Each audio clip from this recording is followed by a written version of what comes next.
1973. Jaén era una ciudad gris, que intentaba ofrecer un poco de modernidad, aunque la mayoría de las veces no era lo adecuado. Por ejemplo, en 1972 comenzaron las tareas de demolición del Teatro Cervantes, que durante 65 años había presidido el centro y la actividad cultural, de ocio y social en la capital con sus formas modernistas. Llevaba 4 años cerrado. Ante la falta de decisión de las autoridades locales, 2 promotoras vinculadas a Rumasa, Inmobiliarias Reunidas e Inmobiliaria Sol Sur, se hicieron con el inmueble. El proyecto de reforma interior de la prolongación de la calle Bernabé Soriano, Proverso, pedía un retranqueo de 4 metros del edificio. El Proverso jamás se llevó a cabo, a pesar de que fue un proyecto acariciado durante 5 décadas. Romper el barrio de San Ildefonso para conseguir una perspectiva. Cuando venías por la carretera de Granada y que vieras allí arriba, mira usted, la catedral se ve allí arriba, se ve por encima del caserío, en fin, un disparate. Se ponían siempre para eso pretextos de tipo estético, era más bonito lo moderno que lo antiguo, y sobre todo la modernidad en cuanto al tráfico y la facilidad de acceso y del tráfico, etcétera, etcétera. Terminaron aquellas obras de demolición del Teatro Cervantes el 12 de mayo de 1973, dejando un solar importante y muchos lamentos silenciosos. Pocas son las voces que se alzaron ante esta nueva felonía contra el patrimonio. Incluso se llegó a publicar artículos en favor de esta demolición para dar paso a la modernidad del nuevo edificio que embellecería la Plaza de las Palmeras, que por aquella época se llamaba de José Antonio. El progreso no se detiene en su avance por minucias de tipo sentimental, rezaba un artículo del diario Jaén publicado el 20 de julio de 1975. Ese horroroso esquinazo con el que se remata la carrera y la plaza de San Francisco, sobre el cual pesó incluso una sentencia nada menos que del Tribunal Supremo, de la que nunca más se supo. Otro edificio que cayó en marzo fue el de la Jefatura de Industria de la antes llamada Avenida del Generalísimo, hoy Paseo de la Estación. Se trataba de una obra de Luis Bergen Martínez que caía gracias a la falsa modernidad imperante en la época. También se tiró el edificio de obras públicas de la Plazoleta de las Cruces. Con este derribo se conseguía abrir una vía de conexión entre el casco antiguo y la parte nueva de la ciudad. Del Campillejo se pasó a la calle Doctor Eduardo Arroyo, que conocemos hoy día. Rompen el edificio de obras públicas, que estaba en la Plaza de las Cruces, que era el que hacía fachada de la embocadura de la calle, y rompen todos los edificios que están a continuación y las calles que están a continuación, hasta la piscina municipal, que estaba debajo, estaba donde está ahora el edificio de Correos, ¿no? La avenida Antonio García Rodríguez Acosta, conocida popularmente como Gran Eje, continúa construyéndose a 10 alturas, muy superior a las 7 previstas. La clase media, la más numerosa de la ciudad, se acomodó en esta zona ante la imposibilidad de crecimiento por el norte, creado por el tapón de la estación de ferrocarril. Durante esta última década, España se convirtió en el segundo país mundial en aumento de los índices de producción industrial. Pero los empresarios de Jaén se decantaron, en este desarrollismo, por la construcción a partir de la creación del Gran Eje, dando origen a los nuevos capitales. Pero todavía era muy numeroso el grupo de agricultores, pequeños, medianos y grandes propietarios. El tono social de Jaén lo impone los funcionarios y una burguesía agraria desplazada a la capital para que los hijos puedan estudiar. El gremio de campesinos y jornaleros fue el que más sufrió con la emigración desde principios de los 60 en la provincia. Sin embargo, nuestra ciudad fue receptora de inmigrantes, sobre todo en el polígono del Valle, creando una despoblación y envejecimiento de los pequeños pueblos.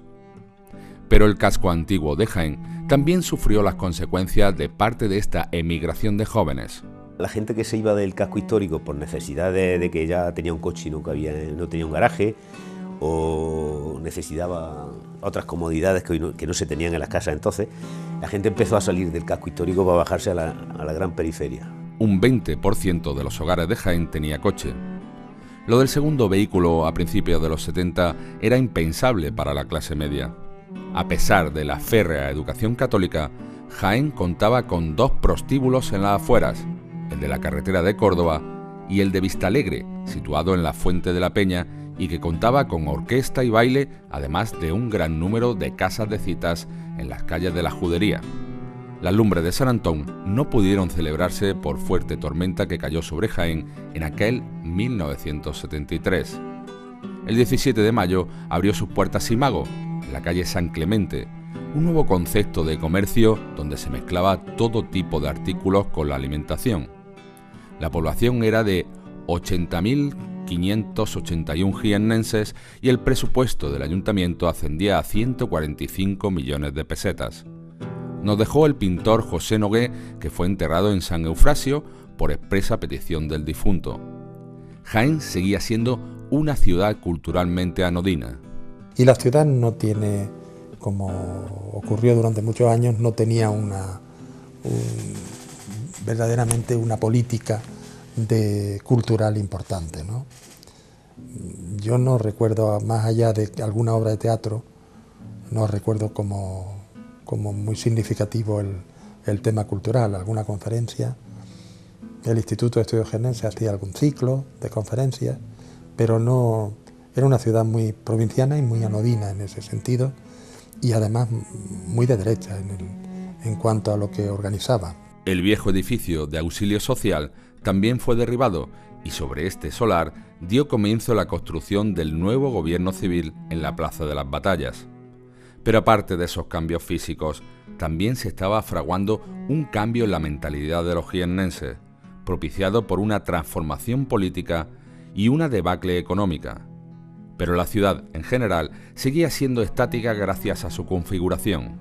Esta ciudad estaba ya instalada en la quietud, o sea, había muy poco movimiento dinámico, y fue el momento en el que empezaron a desaparecer pues emblemas, pero en el 73 esto era realmente lo más parecido a un erial desde el punto de vista de la cultura y de la preocupación por el futuro. No se hablaba de futuro, y si se hablaba de futuro era en muy pequeña escala. La administración era corta porque no había un pozo como ahora dividido en el proceso autonómico, entonces era todo estatal, el proceso funcionarial estatal, la sanidad y poco más. Y bueno, y luego lo que representaba el sector agrícola, pero el sector agrícola en la capital no estaba tan arraigado como a lo mejor puede estar hoy, con cooperativas y con envasadoras, con comercialización, entonces era mucho más pueblo. Donde hay un movimiento incipiente, sobre todo por los jóvenes, protagonizados por una serie de jóvenes y algunas personas mayores, y que tenía también aquel otro componente que muchas de las personas que estábamos allí de aquella edad, pues pensábamos que nuestro futuro iba a estar fuera, desgraciadamente, de la provincia, ¿no? De la capital y de la provincia. Es fundamentalmente una ciudad gris. El colegio universitario es como una especie de paraíso que cuando tú entras por las puertas cambia todo. Eso es Granada.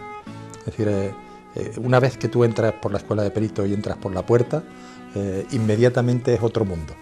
Porque cuando sales, ese Jaén de los años 60 y 70, que no se puede hablar de política, hay miedo, la gente no bebe muy bien y tapea maravillosamente, pero las conversaciones siempre mira al lado a ver quién hay cerca para no meter la pata, y desde luego el tema político prácticamente no se utiliza. Jaén es una ciudad fundamentalmente de administración, de servicios y con muy poca vida social, cultural, de cualquier tipo. Jaén resultaba una ciudad un tanto dormida. Esa era la sensación que producía el que venía de fuera. Pero fue el 20 de diciembre el día que quedó grabado en la memoria colectiva. Ese día era el indicado para el juicio de sindicalistas de comisiones obreras en Madrid dentro del proceso 1001. Y también tomó posesión el nuevo alcalde de Jaén, Antonio Herrera, tras 7 años de Ramón Calatayud Sierra en el mismo cargo. Pero algo inesperado perturbó la ceremonia.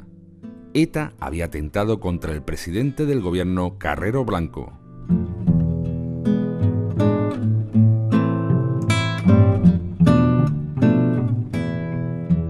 Jaén era una ciudad inmovilista.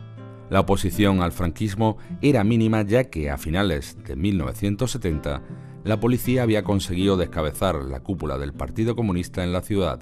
Los informes de los gobernadores civiles, en aquel tiempo, un informe anual que tenía que entregar al Ministerio del Interior, hablaban de Jaén como una provincia idílica, por la tranquilidad de aguas mansas, sin conflictos, cuando se pasaban los informes del Ministerio del Interior sobre la conflictividad social.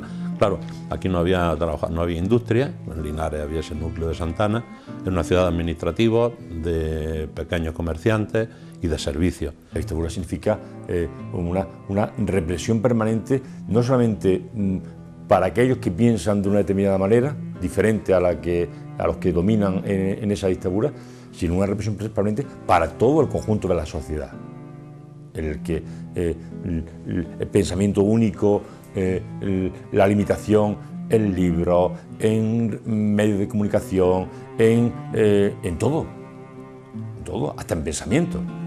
Por no había excesivas pintadas en contra del poder, asentado desde hace casi 4 décadas. Aquí no había nada, aquí había una pintada hecha con una plantilla, una bota militar pisando un clavel, era un alegato pacifista, se veía claro, muy bonita, muy bien conseguida estéticamente, que era tú la veías por las calles hasta que nos enteramos que era Carmelo Palomino, el pintor, el que había creado esa plantilla, y él por su cuenta estaba estampando por las calles de Jaén, ¿no? Aquí no había nada. El Colegio Universitario fue el que pone a Jaén, digamos, en el mapa del antifranquismo. Las primeras pintadas no las hicimos la Juventud Socialista, se adelantaron la Joven Guardia Roja, pero nosotros sí pusimos socialismo y libertad, esa frase, donde está el seminario, las casas que van hacia la Fuente de la Peña estaban con una fachada de obra, y ahí hicimos esa primera pintada, y por otros lugares de Jaén, con la Guardia Civil y la policía pisándonos los talones. El gobernador civil de la provincia de Jaén, cuando ese cargo tenía bastante poder, era el cordobés Pascual Calderón Hostos, un personaje poco popular que mantuvo una guerra de egos con el anterior alcalde de la capital, Ramón Calatayud, llegando incluso a las manos. El gobernador Calderón Hostos era un alcalde, realmente se había sentido en el papel de alcalde.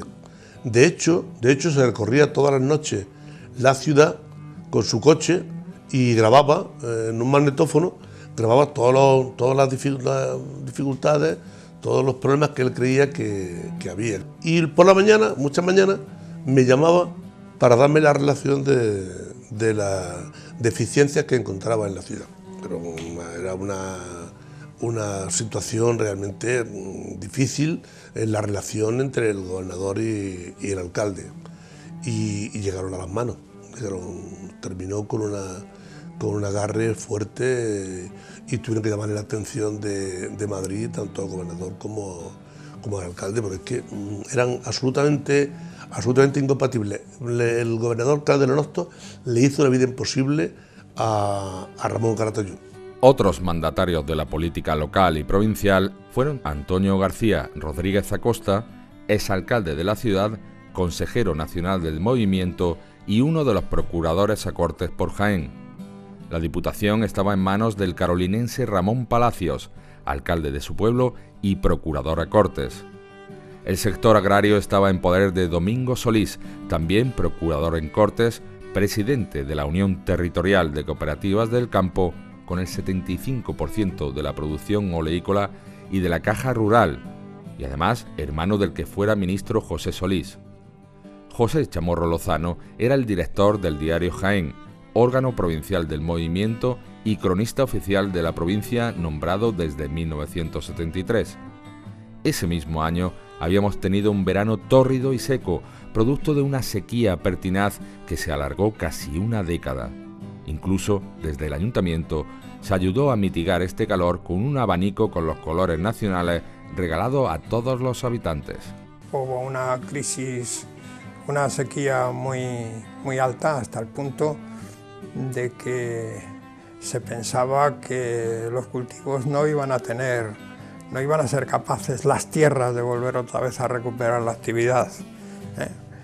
Y sí, fue difícil, hubo, particularmente en la ganadería extensiva lo sufrió muchísimo porque no había pasto, se murieron bastantes animales de hambre y fue muy duro. En 1971, la actividad económica de la provincia ascendía a 27.757 millones de pesetas, que suponía el 1,1% en el total nacional. En 1960 era del 1,8%, lo que suponía una pérdida de importancia dentro de la participación en el Producto Neto de España. Teníamos carencia de infraestructuras, escasa relevancia de la industria, una debilidad significativa en el sector agrario que dependía año tras año de la administración y la situación a la cola de la renta per cápita de los jiennenses. También, en 1973, se había liberado el mercado del aceite. El de oliva se cotizaba a 68 pesetas y 50 céntimos el litro, que tenía que competir con otras como el de soja, más barato y favorecido por la administración. Pero vamos por partes.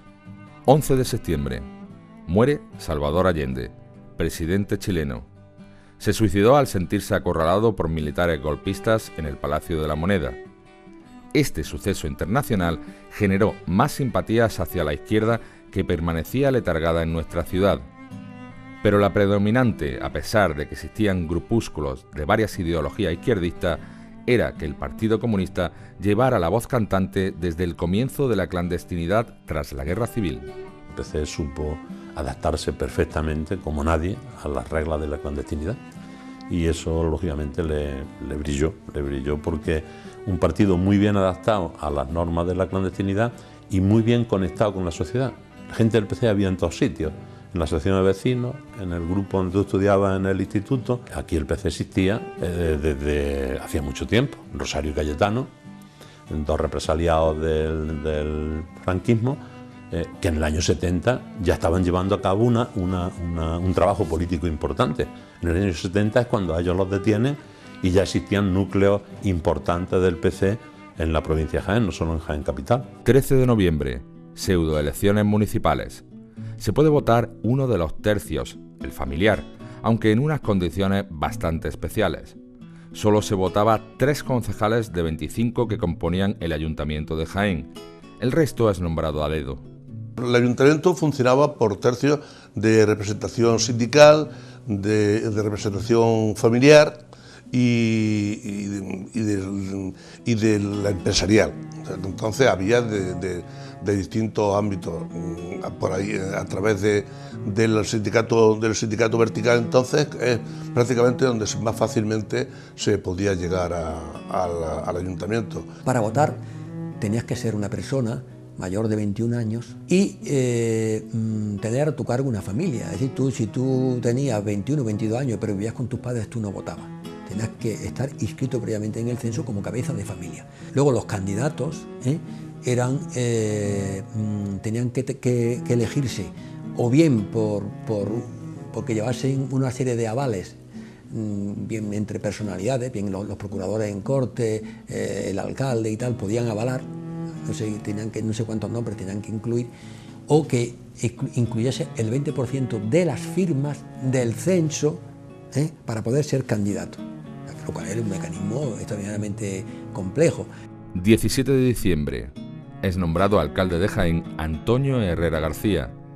La toma de posesión estaba prevista 3 días después, a las 12 de la mañana, pero aquel 20 de diciembre fallecía el presidente del gobierno, Luis Carrero Blanco, en atentado realizado por ETA. 6 meses antes había sido designado presidente del gobierno por Franco. No es que se brindara con cava ni con champán en aquel momento, pero parecía anunciar el final del régimen, incluso para quienes no teníamos ninguna simpatía por las acciones violentas, evidentemente. Pero el Cejas, como le llamábamos popularmente, Aquel hombre representaba la pervivencia del poder, era el futuro del franquismo, además era un hombre sumamente radical, representaba una mezcla que para nosotros resultaba venenosa, era la mezcla de el Opus y los militares. A las 9 de la mañana seguía su trayecto habitual en coche junto a 3 escoltas, muy poco para un presidente. El despliegue policial estaba en el juicio 1001 de Comisiones Obreras. Tras escuchar misa, se dirigía por la calle Claudio Coello de Madrid cuando 100 kilos de goma 2 estallaron bajo el asfalto. La explosión fue tan violenta que abrió un gran cráter en el asfalto y el coche, de casi 1.800 kilos de peso, voló por los aires, cayendo en la azotea del edificio contiguo. En un principio se creía que era una explosión de gas, pero se temía un atentado. Fernández Miranda asume el gobierno en situación de crisis. El régimen queda tocado con este atentado. La transición hubiese sido mucho más costosa sin el asesinato de Carrero Blanco a manos de ETA, en el sentido de que no era un Arias Navarro. Muchos regresaron a sus casas. Las emisoras difundían música clásica sin dar información de lo sucedido hasta la 1 de la tarde. Se temió represalia hacia la oposición ante tal fallecimiento. Estábamos fundamentalmente con miedo porque, en primer lugar, porque sabíamos que la represión iba a ser bestial, como así sucedió, y porque sabíamos que no era la forma que nosotros entendíamos lo que era la actividad política, ¿no? Mientras, en el ayuntamiento se celebraba el pleno que traspasaba los poderes de alcalde de Ramón Calatayud Sierra, industrial del ramo de la automoción, expresidente del Real Jaén y cofrade destacado, en favor de Antonio Herrera García, abogado y funcionario de la organización sindical.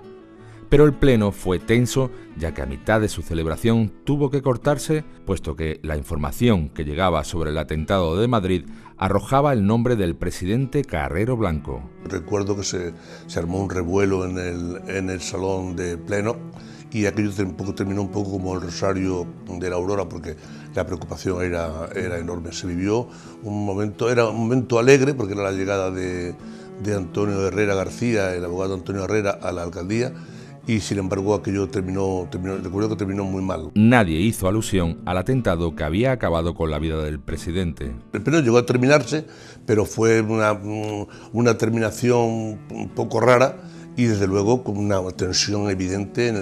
Todo el mundo entraba al despacho de la alcaldía, los concejales, y recuerdo una gran confusión y unas caras de tristeza enormes. ¿Sí? El mismo 20 de diciembre se celebró el proceso 1001, un juicio a 10 sindicalistas de Comisiones Obreras. 3 días después se dictó sentencia con condena de varios años de cárcel para los encausados. En junio había caído la Coordinadora Nacional de Comisiones Obreras casi entera, menos el sector catalán, por un topo infiltrado de la policía. Ellos preparan el juicio 1001 y toman una decisión muy importante. Primero, ¿quién encabeza el 1001? Pues estuvieron discutiendo y podía ser Eduardo Saborido o Marcelino. Y decidieron Marcelino, primero porque era de Madrid, Madrid no es Sevilla, aunque la mayor condena se la piden a Eduardo, le piden 20 años, bueno, le piden más, pero se queda en 20 años y 6 meses porque venía de una condena anterior. Y el siguiente es Marcelino Camacho con 20 años. Pero ponen primero a Marcelino porque era, digamos, el líder más emblemático. Las miradas estaban clavadas en el proceso 1001 contra los 10 dirigentes sindicalistas de Comisiones Obreras. Se sabía que la oposición antifranquista intentaría convertir el juicio en un martirio para el gobierno gracias a la presión que ejercían los países democráticos europeos. Salieron carteles en Bélgica, se hizo manifestaciones en casi toda Europa occidental. Tenemos enumeradas todas en Bruselas, Luxemburgo, ciudades, sobre todo los emigrantes españoles, y la solidaridad inmediata de la CGT en Francia, la LOP en Bélgica, la GGL en Italia, hicieron manifestaciones en Bruselas, en Berlín, un montón de manifestaciones que están todas a favor del 1001. Y ahí le piden un montón de años, ¿vale? Ese proceso tiene muchísimos apoyos internacionales. Hasta donde, fíjate que hasta el vicepresidente de Estados Unidos, Cheney, apoya a los del 1001 e iba a venir al juicio del 1001. Incluso ETA hizo coincidir el atentado de Carrero Blanco para aprovechar la cobertura mediática que se había generado con el proceso 1001 y la falta de seguridad en otro punto de Madrid. En el caso de ETA, a ellos les importó un pito la condena que le podía haber caído a esta gente, porque Franco murió en el 75. Pero ¿y si Franco dura 15 años más? Se chupan 20 años de cárcel por la cara, o más.